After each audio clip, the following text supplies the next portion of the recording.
850 WTKA, online at WTKA.com, also live on the streams over on YouTube, on the Michigan Insider YouTube page, Facebook Live, over on the WTKA.com or WTKA Facebook page, and then, of course, Twitter.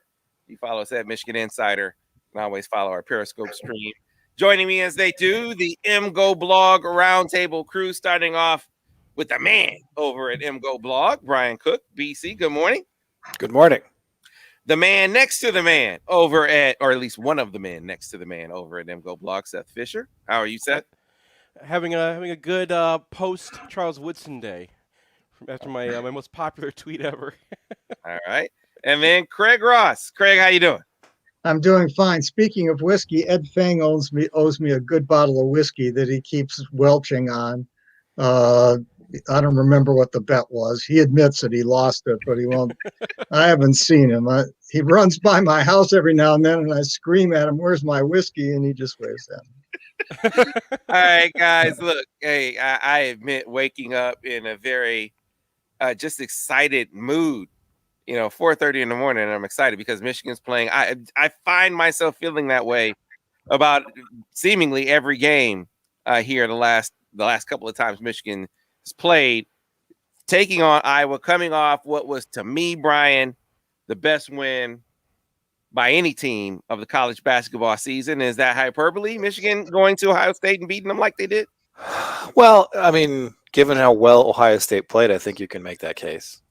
Like, that was a team where they shot 50% from three. Everybody's talking about Michigan's ability to hit threes in the first half, but Ohio State was 11 of 22 and Michigan was 11 of 23. So when you are able to keep up and you feel like you have a shot quality advantage, which I feel like Michigan did, they didn't take any runners. They didn't take any off the dribble threes like Dwayne Washington canned. Like, I feel like the nature of that victory was very impressive because they were getting wide open threes the entire second half. They got 1 of 10, and they still outscore the number 4 team in the country in that half. So that's a team that can get it done either way. Mm-hmm. Yeah, great observation. Yeah, after the game, Holtman made it sound like they tightened things up defensively in the second half from 3. No, you didn't. No. You didn't? No. Still getting they tightened the rim, maybe. Half, man. Maybe they replaced the rims because I think they who was it? They said like they loved the rims. Sean did. Shawnee said that. Yeah. And maybe they replaced the rims afterwards. They got word that Michigan was having too much fun with those nets and. Yeah, I mean, I don't think Ohio State did much. In fact, I thought our looks in the second half were every bit as good as the looks in the first half. What was most interesting to me is the juxtaposition of the Rutgers game and the Ohio State game, because Rutgers couldn't be more different. They're the exact opposite of Ohio State in almost every single way. I mean, Rutgers loves to run ball screens and more ball screens and more ball screens. And Michigan was completely prepared for it. And Rutgers is a good team. They just beat up on Indiana last night, and they're good. They're a top 30 team. And in the Michigan game, Michigan ran drops. They ran hedges. They just kept, I felt, Rutgers completely off balance with how they defended the ball screens.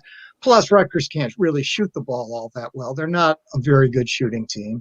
And so Michigan won the game, but it's an entirely different thing from playing that with Rutgers' big center, Miles Johnson, and then you go to Ohio State, who plays without a post. I mean, they essentially play 5 out most of the time, and so it took a completely different sort of defensive effort, and I felt like Michigan contested Ohio State most of the game on threes.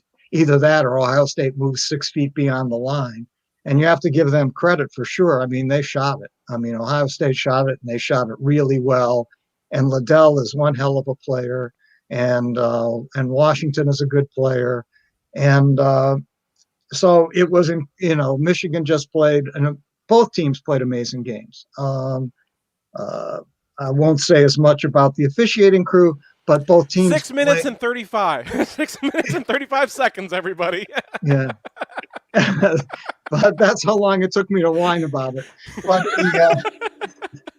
But in any event, I have a hunch a few people might agree with me on that one. And I do. yeah, and but beyond that, I felt the change that Michigan had to make in defense from going to Rutgers to Ohio State was pronounced, and they did it reasonably well. I mean, I don't think Michigan played a bad defensive game against Ohio State at all. I felt that Ohio State just played a really good game and shot the ball exceedingly well. I don't know what you guys saw, but that's what I saw. Well, I mean, they did shoot uncommonly well, just given the shots that they got, with a couple of exceptions, and one of them was Dwayne Washington going 7 of 8 from 2. And he roasted Shawnee once. He roasted Eli a few times. He got a tough bucket against Wagner. But like seeing Eli give up mostly straight line drives to the basket for layup is not something we had seen this year.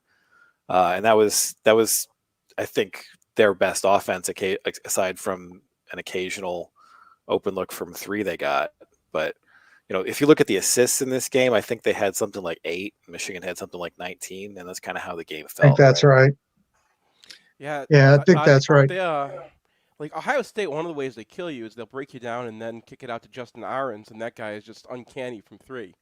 And Michigan shut that guy off completely. I think he only had two attempts, and one of them was one of those readjustments that goes into an air ball. And I mean, Mike Smith was on that guy, but I think Michigan just said, we're going to man up these guys, which I don't know if I liked all the matchups for that, but that was smart, and I think that that left Eli on Washington, and Washington had to play a great game against Eli for them to score any points. And look, we talked about Dwayne a little bit last week.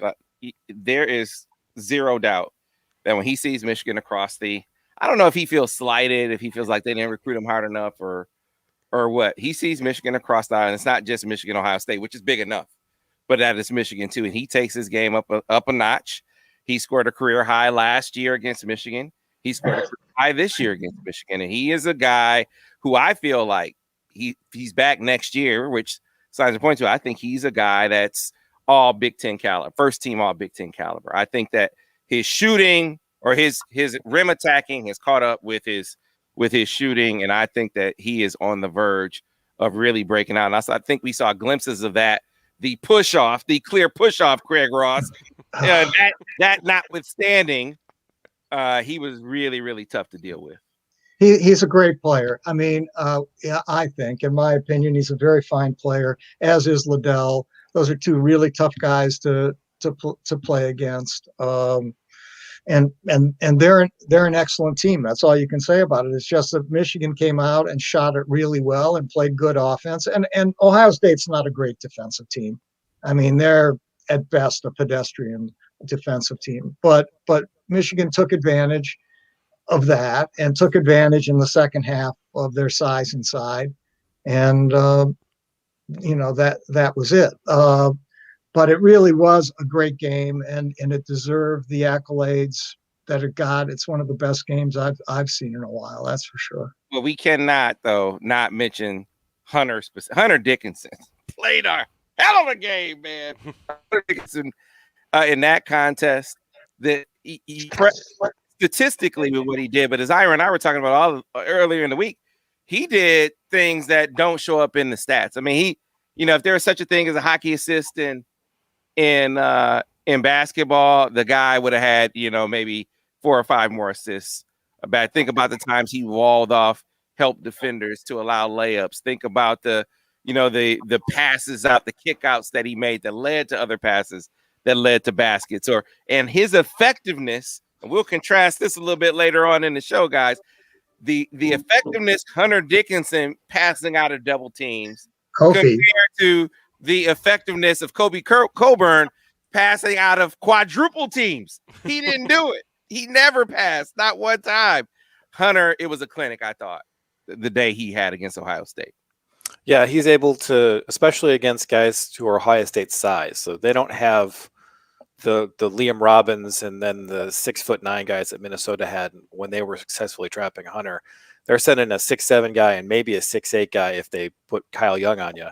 And Hunter's able to just see over that, and then the skip passes that ensue from that are not just accurate, they are flat, so they get there fast, and then it's right in the shooting pocket, and you're able to go up with it. And it didn't feel like this was a game where you look at Michigan going 11 of 23 from 3 and think, oh, Michigan got lucky. Right. No, they deserved that rate because Hunter Dickinson had the gravity and the ability to pass out of double teams. That is a great take, Brian. It is. Man, I was sitting there. They were talking. No, but seriously, they were talking about Michigan going 10 for 13 in the first half. Like, oh, this is just blind luck. I mean, compare it to like when Michigan played Maryland early in the season, and Maryland went off in the first half of that game from 3, and you're like, man, these are tough threes that they're knocking down. Right? There's no way they can sustain that. Michigan was knocking down. Don't pick on Maryland. I'm sorry, Ira. I'm just saying, but that's the kind of comparison that came in my mind. The threes that Maryland hit against Michigan in the first half of that game, they were contested, hands in the face. I mean, guys in their shorts, and they were still hitting them. This game, I mean, Michigan through terrific passing and give Ohio State. Their plan was clear. They were going to blitz Hunter. They were going to try to jump Franz on, coming off of ball screens. Michigan made them pay. Yeah, in the first half, I think Michigan might have been 10 of 13. Is that right? From 3. That's right. And I went back and checked. 9 of them were unchecked. So 9 of those 13 shots, there was no one within a few feet of the shooter. So it's not a surprise that you shoot at that rate, especially the corner threes, when you're getting those quality of looks. And a lot of the reasons for the quality of looks was the double teaming down on Hunter. And the big thing for Hunter, well, to me in the second half was he was 6 of 6 from the line. Yeah. And this in a half when you had Livers, who's a great free throw shooter, a blank 2, and you had Franz, who's a 86% free throw shooter, Biff the first of a 1-and-1. So it really was important. And he, here's your 7'1" guy come in and make 6 of 6 from the line. That was a big deal. And so you can't. It's hard to overstate how good of a game he really had here. And so I want to indulge in the discussion that Craig brought up a little bit earlier, because it was a debate that my guy Tim McCormick and I had on the podcast. I know Tim listens around this time. And Tim out. Wow, we are struggling with Sam's connection here, but what Sam is talking about as we work on getting Sam connected, he and Tim was defending the refs, Craig. Well, really? Tim is wrong. Tim is wrong. I mean, the refs weren't that bad. I'll give you that. But sometime you have to know the difference between a block and a charge, and these guys didn't seem to know the difference, and they mostly weren't close. The one against Mike Smith was right. That one was absolutely right. Yeah, that one was right.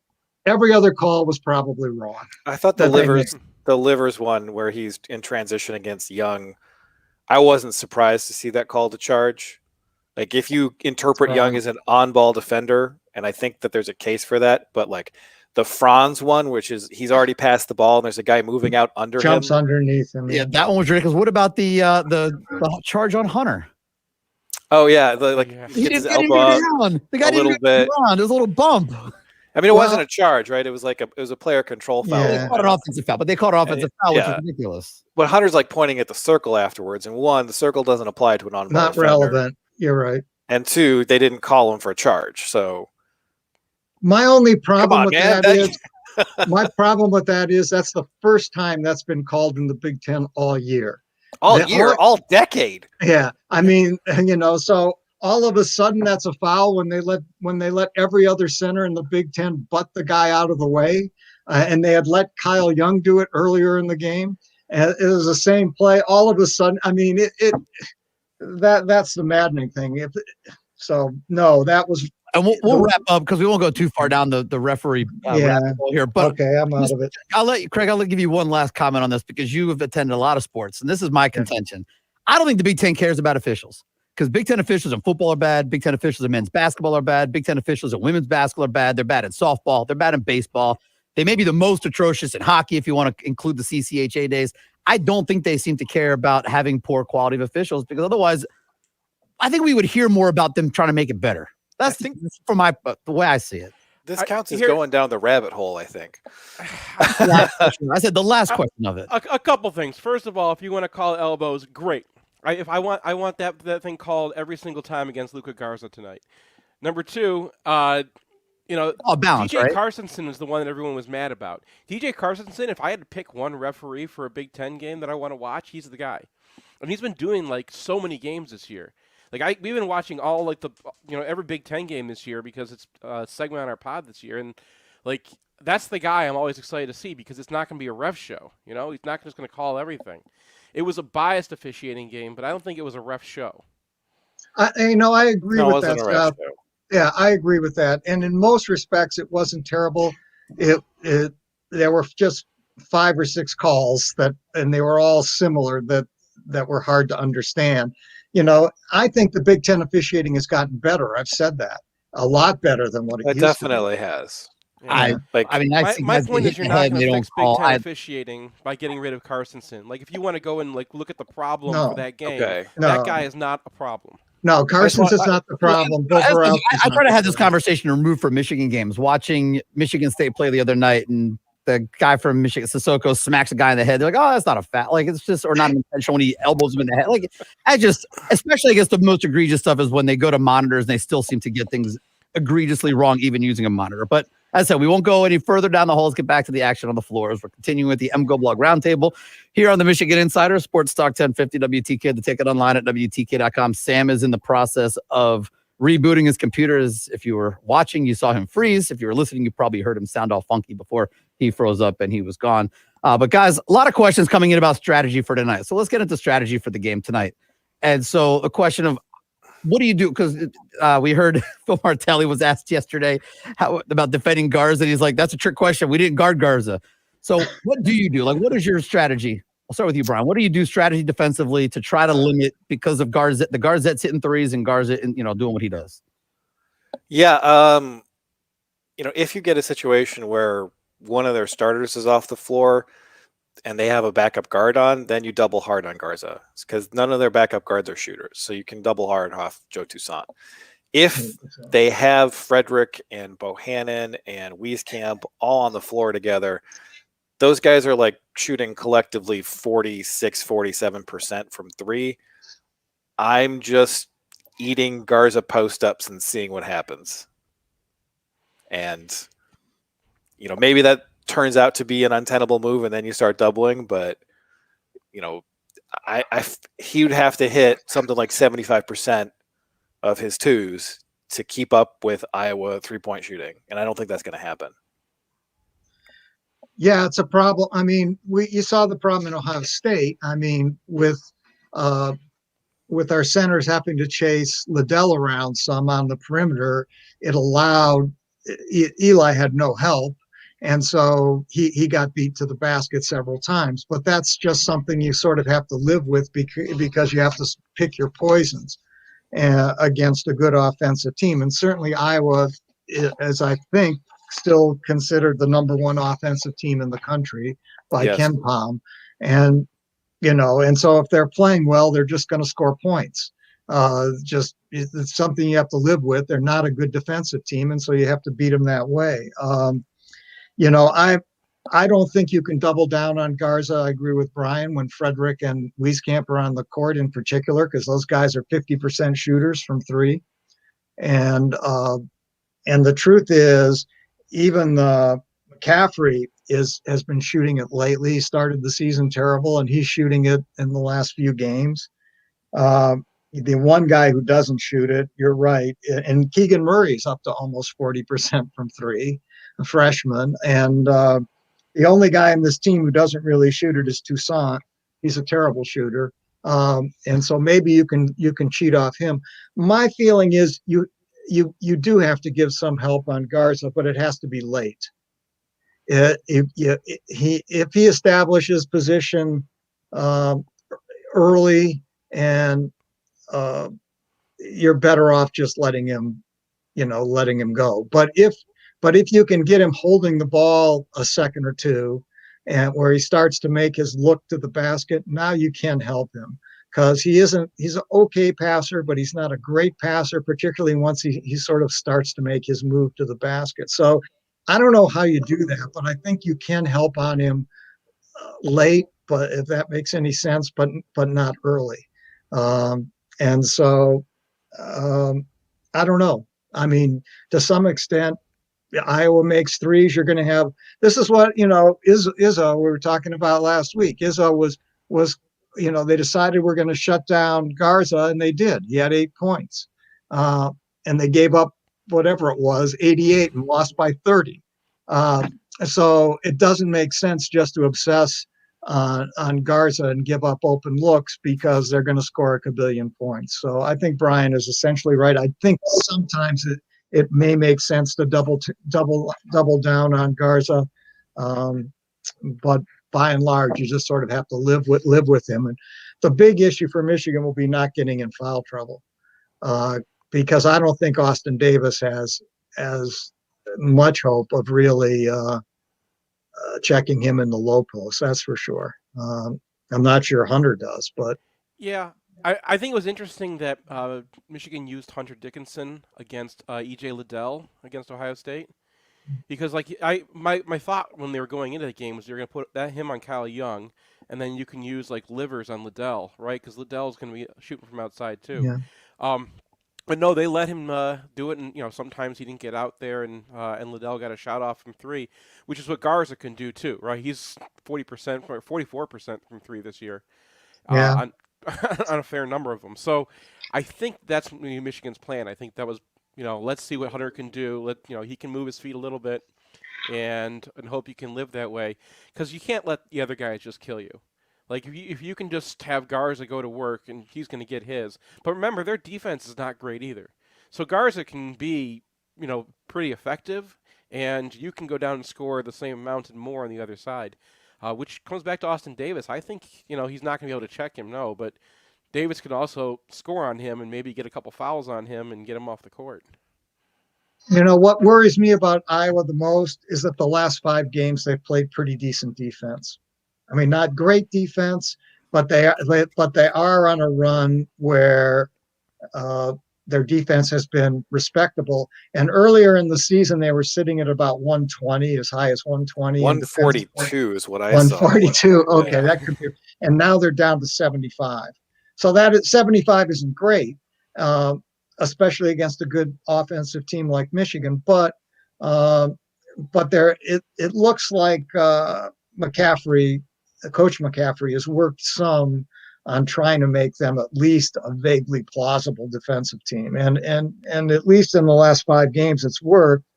Now you do have an Izzo offense in there, and who knows what he was doing at that moment. It seems like Michigan State has finally made some logical changes in their structure, and I think they're not going to be easy the rest of the way because of that. But back at that time, they were in complete crazy land in terms of what Izzo was doing. Well, yeah, and Iowa's this 5-game stretch was Rutgers, State, Wisconsin, which is kind of broken right now, and Penn State. So none of those are like great offenses. I think Michigan's a much more difficult challenge for them offensively than any of those teams they played. And remember, they gave up 89 to Ohio State and not that many possessions. So it was I think Michigan can score on these guys. All right, guys, we're going to hopefully get Sam back. The internet completely crashed at his house in the middle of that opening segment, but we have a lot more with the MGoBlog Roundtable. We'll continue with the fellas on the other side of the break as we continue here on the Michigan Insider on Sports Talk 1050 WTK, The Ticket. Yeah, we're clear on the radio. Sam texted the whole house internet just crashed down. Oh, wow. So I'm kind of just freeze in position, and I knew something was wrong.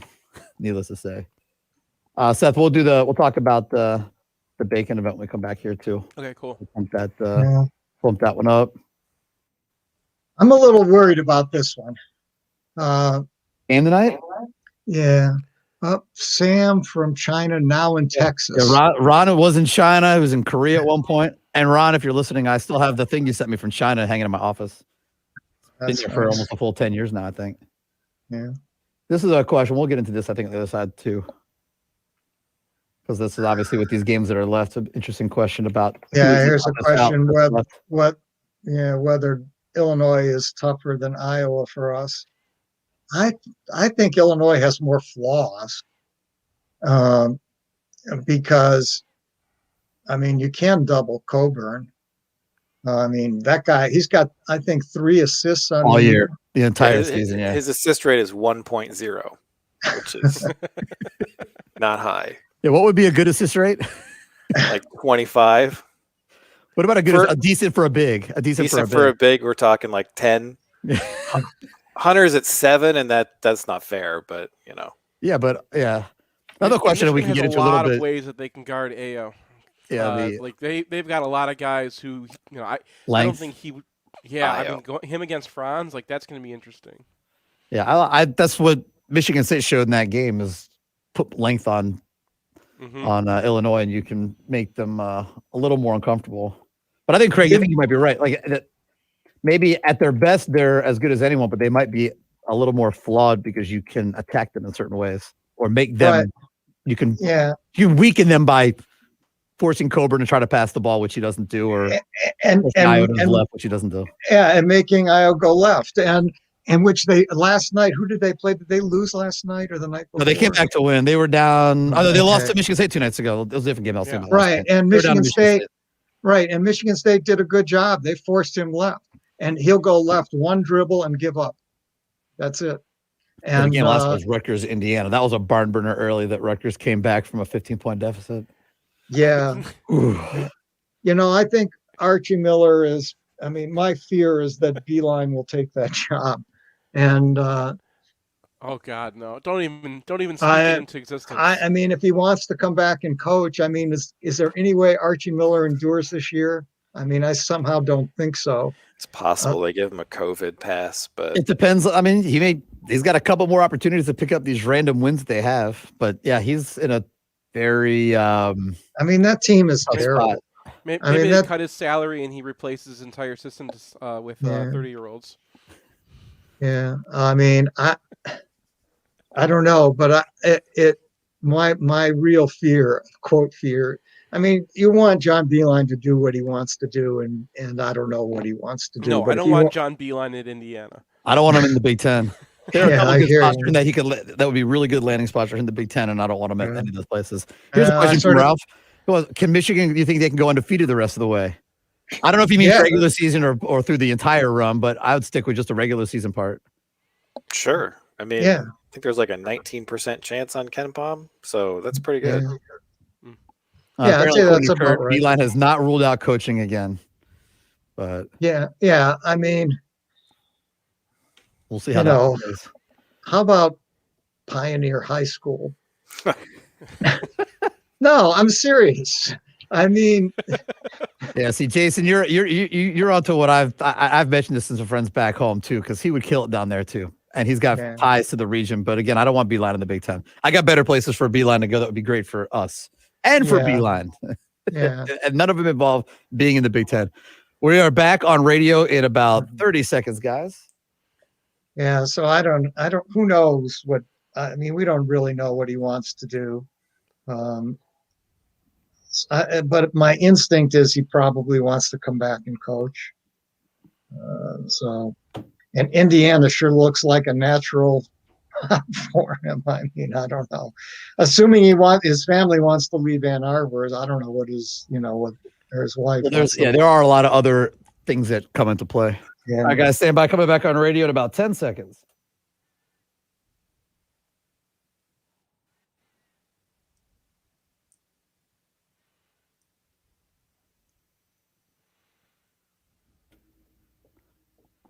And welcome back to the Michigan Insider Sports Talk 1050 WTK The Ticket, online at WTK.com. Back here with the MGoBlog Roundtable. Brian Cook, Craig Ross, Seth Fisher. We're efforting the return of Sam Webb, but the internet completely crashed at his house, so it's not looking good at the moment. But our fingers are crossed. We'll see if we can get him back in for the last part I think of the show. But in the meantime, we'll continue with this conversation here on the air. And Seth, before we go forward and get back into basketball and other things maize and blue, let's remind everybody about what's coming up. What is it? The week from Saturday. Man, it's gonna be great. A week from Saturday. Roasting bacon. So March 6th, we are roasting bacon, and that's really why Sam has disappeared right now, because Bacon blames him for letting me come on the show and issue the challenge without Bacon actually knowing what was coming. But we're trying to save the Ann Arbor Comedy Showcase, which is a very important venue for me. Basically every single one of my dates in college went to the Ann Arbor Comedy Showcase. Well, I mean, I love that place. It's one of my favorite things to do after we tape the Boat Store show during football weekends. Is I'll see who's there and go over there afterwards and then get a beer. And this has been, how many people have come through Ann Arbor at the showcase, and I mean the response to this has been incredible. Like Jeff Ross jumped on. He's like, "Yeah, I want to do this." Like that place is awesome. So the date is March 6th, and it's going to be it's $10. Actually, $15 to sign up. We sold out of our $10 tickets really quickly. And the lineup is a little bit in flux, but we got Holly Anderson joining us. Bruce Motti's going to do it. Sam and Ira, of course. Zach Martina from the comedy club himself. So it's and the Sklar brothers are hosting. So it's going to be a good show. I've got a couple good jokes. Fortunately, people keep on ruining them on the radio for me. But I didn't do it. What did I do? Was it you or who else? No, I think the Sklars actually took one of my jokes. Oh, I see. Yeah. And people can get the. I'm pretty sure I still have it pinned on top of my Twitter page, but I know you've tweeted it out. Where can people go to get tickets? Just go to our website real quick, and it'll be right on the top. Or I will tweet it out right now underneath the MGoBlog Roundtable. And we will make sure to keep tweeting that out as we keep reminding people coming up on March 6th. Save the Ann Arbor Comedy Showcase. And if you listen to this show, you've heard a lot of people on this show that have performed there. Alan True's performed there. Obviously, the Sklar brothers, a couple that just come to the top of my mind. But a lot of even our guests have performed over the years at the Comedy Showcase. But Brian, a lot of follow-up questions have been coming in. A lot of follow-ups basically been coming in, trying to find out how many second dates did you get after taking dates to the Ann Arbor Comedy Showcase the first time when you were taking dates in college? You don't have to answer that. Pretty good. No, I had a pretty good rate at second dates. I usually didn't make it past 4 or 5. All right, good stuff. All right, Ann Arbor Comedy Showcase. The event's coming up. We'll talk, of course, again about it tomorrow morning when John U. Bacon joins us here in the same time window. So looking forward to that as well. Big basketball day today. The women's team plays at 4:30. The men's team then plays at 7 in the Michigan-Iowa doubleheader. Guys, the Big Ten got one right. They actually scheduled a doubleheader we can actually watch properly. I don't know if you've seen those. If the Michigan women make the Big Ten championship game, they'll play at the exact same time as the semifinals would happen in the Big Ten men's, because they decided to totally screw that one up. But that's for a conversation in a couple of weeks from now. Guys, we are obviously not just the Iowa matchup, but the Indiana game as well. Indiana, to me, kind of an enigma. I know we don't generally go too far ahead, but the game is coming up at noon on Saturday. Indiana's kind of an enigma. We talk a little bit about Archie Miller in the break, but what are your guys' thoughts? Start with you, Craig. Your thoughts on the matchup coming up on Saturday. Indiana's got a great player, but they do have one great player, and I watched a good chunk of them last night against Rutgers and just kept shaking my head because I don't feel that Indiana, they just don't seem very well organized or structured. I think they're an underachieving team. It's not that they're super talented, but they're more talented than what they're playing, because really Rutgers just kind of beat up on them, and they didn't have any punchback. They didn't seem to have any answers. So I haven't watched Indiana as much as I've watched Illinois or Iowa or some of the other, or Michigan State. But they're disappointing to me. I mean, if Finney gets going outside, okay. They have this very talented guy, what's his name? Jackson Davis, inside, a 6'9", 6'10" guy. Sometimes he just evaporates from the games. It's like his teammates don't even know who he is or how he showed up on the court. So I don't know what to make of them. I mean, Michigan, the one downside for Michigan is they don't have any prep time. People have talked a lot about how Michigan will get tired. No, they're not going to get tired. but the question is whether you can actually prepare for teams, and when you really only have one day in between games. But Michigan is a much better team than Indiana, as is most of the rest of the league, really. Well, I mean, so Indiana's problem is that they really only have two shooters. So Durham can shoot and Franklin can shoot. Yeah. But Race Thompson is out there half the time with Trace Jackson Davis, and Finney is just miserable pretty much in all facets of shooting. So, Jackson Davis is a really good player, but they are susceptible to doubles basically no matter who they put on the floor. There's like no combination of Indiana players where you can't float off one or two of them. And so he's able to get a number of shots up. He's really good given the context. But, once you force the ball out of Trace Jackson Davis's hands, nobody else is going to pick up that slack. So this is kind of the opposite of what I was talking about for Iowa, where maybe you just have to live with what Garza is doing. No, you double Trace Jackson Davis every time he touches the ball, and you live with whatever happens. And he's probably going to dump off some assists to Race Thompson. But, if he's hitting guys for three and you've got guys up on Franklin and Durham, you're going to be in a good spot.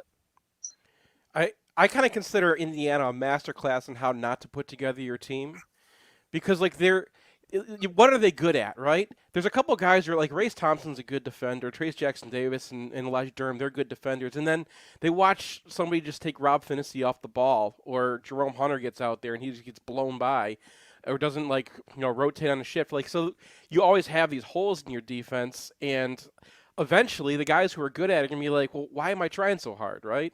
Like, what if everyone else is if that guy's gonna keep screwing that up, and then offense is the same way, right? You got a couple of good offensive players, and you got a couple of guys who just can't shoot. So it's eventually if you're Trace Jackson Davis, I understand why that guy's giving up in the middle of the games, because you're getting doubled all the time, no one's giving you any help, and what's the point? Yeah, I mean it's a really awkward team that doesn't seem to be constructed very well and doesn't seem to be coached very well. Come down to it, and I'll be stunned. Lincoln. Yeah, and I'll be stunned if he's the coach there too much longer. But so I just don't know. I mean, it's not that Indiana couldn't beat Michigan, because certainly they can. Jackson Davis is a really, really good player. He's probably an NBA player. If the other guys shoot it, then you're in trouble. But most of the season they really haven't shot it, and they really seem like a disorganized mess to me. So, I mean, hopefully this is the one game where you really don't have a lot of prep time, that maybe it won't make that much difference. Watching them against Rutgers really kind of highlighted what I don't like about Indiana this year. Because Rutgers, I mean, they are who they are. They know exactly who they are, right? Yeah. They're going to defend like crazy. They're going to try to steal the ball all the time. They're going to, run off ball screens. And shoot their long twos, right? Rutgers, they've accepted who they are, and they are Rutgers. And they're fun to watch a little bit because they know what they're doing. And Indiana just does not have any identity whatsoever. And watching the two of them play against each other, it was so clear that Rutgers was very comfortable in their skin. And Indiana is just like, okay, what are we right now? What are we right now? All right, let's change the bench out, and now we're a different team. Yeah, I really think that's a really good point, Seth. And I think you're right. You watch Rutgers, and to some extent, they're just this ragtag group. But on the other hand, they're really comfortable with it, and they're really good at it, and they play hard, and they're going to smack you in the head. And they're going to win a lot of games. Indiana, I don't know what they are. I watch them, and I have no idea what they are, what they're trying to do. So you guys haven't helped change my opinion that Indiana's an enigma, and yet somehow they're like a couple of wins away from potentially being a bubble team and getting in, which is remarkable in itself. 5 games left in the regular season, guys. Which of these 5 games, I'll go 2 of them with the same opponent, which do you think is the toughest out? Which is the toughest of the 5 remaining games on the schedule? Iowa. Yeah, they can shoot anybody out of the building. And Illinois has been so up and down. They went to overtime with Indiana. They went to overtime with Nebraska. They just lost to Michigan State.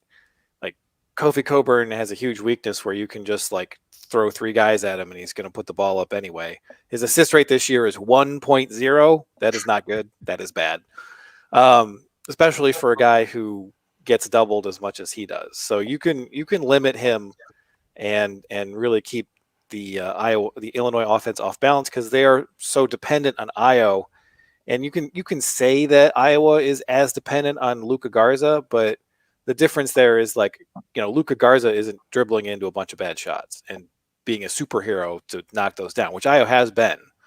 Like he has had a legitimate case to be the best player in the league, but that's because the degree of difficulty on his shots is so much higher. So if he kind of comes back to earth a little bit and you're able to like double Coburn out of the game a little bit, then they're going to struggle. And that's how they've just kind of fallen apart and certain games here and there. So it's I feel that they're much more inconsistent than Iowa's been, because Iowa, CJ Frederick missed most of about 6 games, and that was where they were losing all their games. So when they have Frederick, they're a different team. They should have Frederick for Michigan, and that leaves a very up and down Illinois team that seems like a clear second place. Yeah, I agree with that completely. I think Illinois has holes and weaknesses and problems. You can limit Io by just forcing him left. Coburn, gets frustrated when he's double teamed. He can't pass out of the double teams. He's had, as a 1.0 assist rate. He has 3 assists all year, 3 assists on the year for a guy who's been double teamed. So he just cannot pass the ball out of the post. And so they have, they're talented. There's no doubt about that. Coburn's an NBA guy, and so is DeSumo, but they have holes that I don't see in the Iowa team, particularly on offense.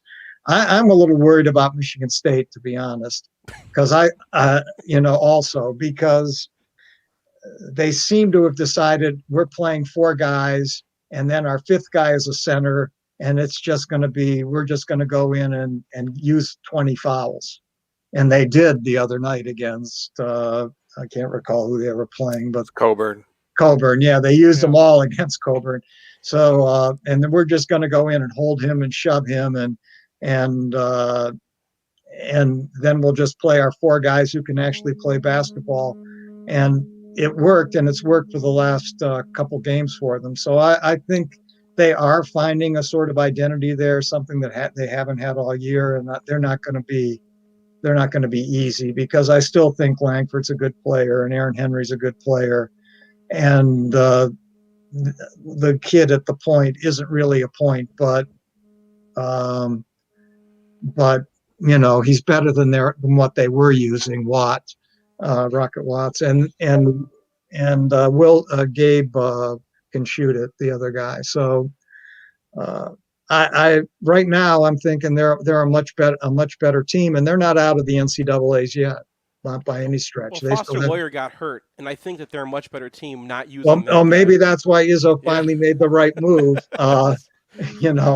Because he was just a massive defensive liability aside from anything else, and so right now they're a better team than they have been. Yeah, they're not an NCAA tournament team yet, but they have 4 games left in their regular season, and all 4 of them could put them back on the map. That's correct. More than 1 win, but they have a chance. So we'll see how it goes. All right, a lot of basketball. Obviously, next week we'll be talking about. Well, they play Illinois between now and then too as well. So we'll be recapping 3 basketball games with you guys next week. It's a lot of action going on, needless to say, as the final weeks of the regular season are upon us. But also hockey, obviously still rolling along. Last week, Brian, a 1-on-1 week update on a hockey team for us. Well, they score 8 goals in one game, and they score 2 in another game, and it's just so. Your opinion of the hockey team really depends on whether your opinion about like what that means. Like if you think that means Michigan is inconsistent and young and they need to get better, then you have one feeling about the hockey team. If you look at this and you're just like, okay, we outscored them by 7 on the weekend, and that's the thing that means something and is more important going forward, then this team just looks like a very, very unfortunate hockey team that is concentrating all of its goals, in one game a weekend, especially because, that Friday loss, Eric Portillo gave up probably two of the worst goals I've seen this year, certainly, and possibly going back a few years.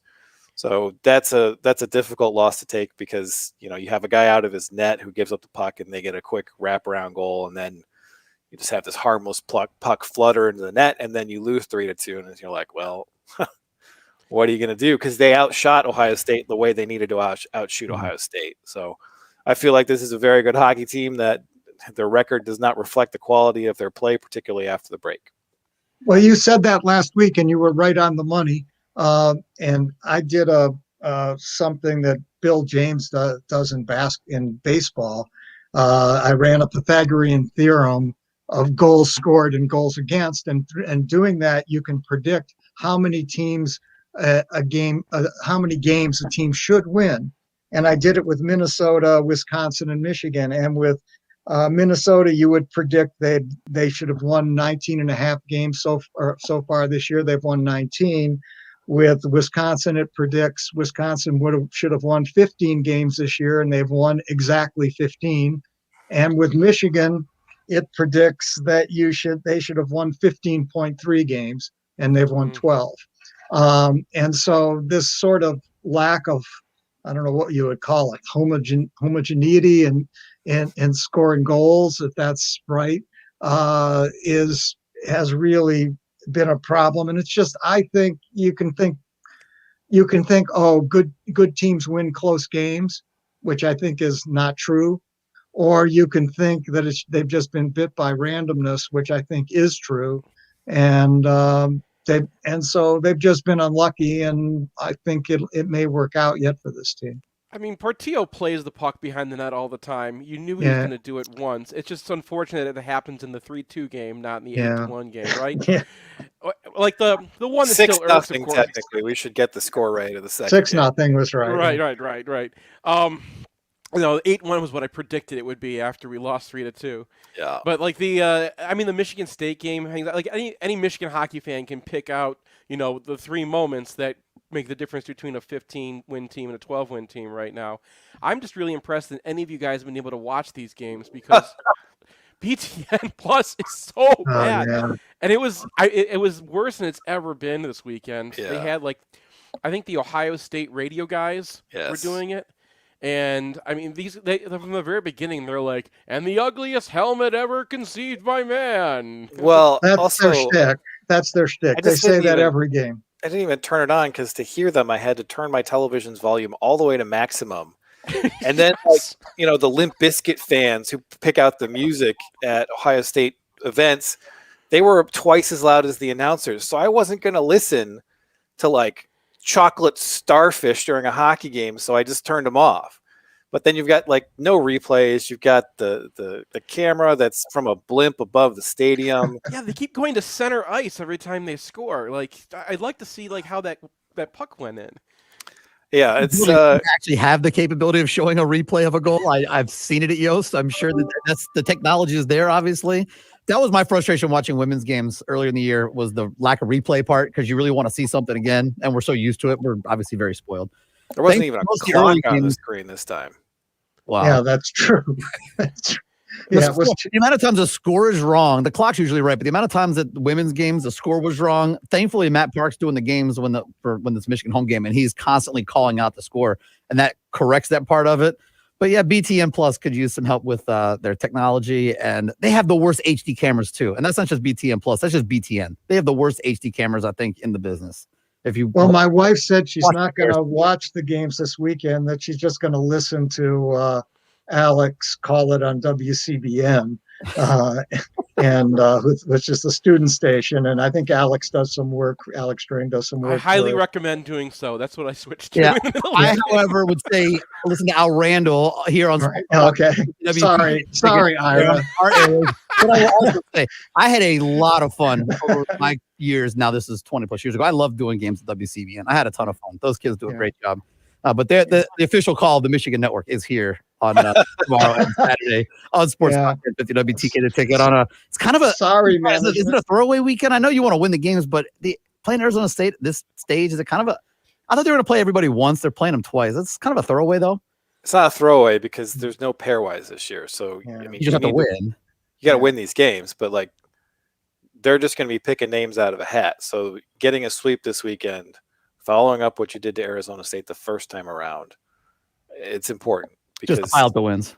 yeah, I mean, just if you just look at quality of play, yeah, Michigan should be in the tournament. But like right now, they're probably a 3 or maybe even a 4 seed, and they need to translate some of this goal scoring into sweeps. And this weekend would be a good place to start. Yeah, I've been going to the games at Chrysler. Thank you, Christy McNeil. She's been giving me a press pass, and David Pasternak and I have been going. So I haven't had to endure too much of BTN Plus, but it's painful to watch those productions. All right, guys. And next week, we're going to come back. Hopefully, we're talking about a couple of hockey wins and then obviously the home stretch of the hockey season. And Brian, you can really give us an update after this weekend what that's going to look like because, as you said, winning games is important. Winning series is important. Basketball, we'll have 3 games to talk about when you guys join us next week. Looking forward to that. We'll have one more chance to promote the big John U. Bacon roast coming up as well. It's been put out on Twitter by Seth. We've retweeted it as well. So looking forward to that. And then, of course, maybe next week we'll start to have the first things sort of coming out of, I mean, they call it spring practice. I don't know how you can call practice in February spring practice, but regardless, you're not going to get anything out of the first couple of days of practice, but maybe after a week of practice, we'll get some news and get some little bit of information. So we'll probably talk a little football with you guys again next week as well. So appreciate that, guys. Always fun catching with the fellows from the MGoBlog Roundtable here on the Michigan Insider. And we're efforting a fix on Sam's technology because Sam's technology failed him and his internet went down before in the middle of that last hour. So we unfortunate about that as well. But want to thank the guys once again for joining us here on the show. We're going to end the Michigan Insider today. We'll get back tomorrow with the Friday edition. A lot to get to on the show tomorrow, including John U. Bacon and a whole lot more here on the Michigan Insider on Sports Talk 1050 WTKA Ann Arbor, a Cumulus station.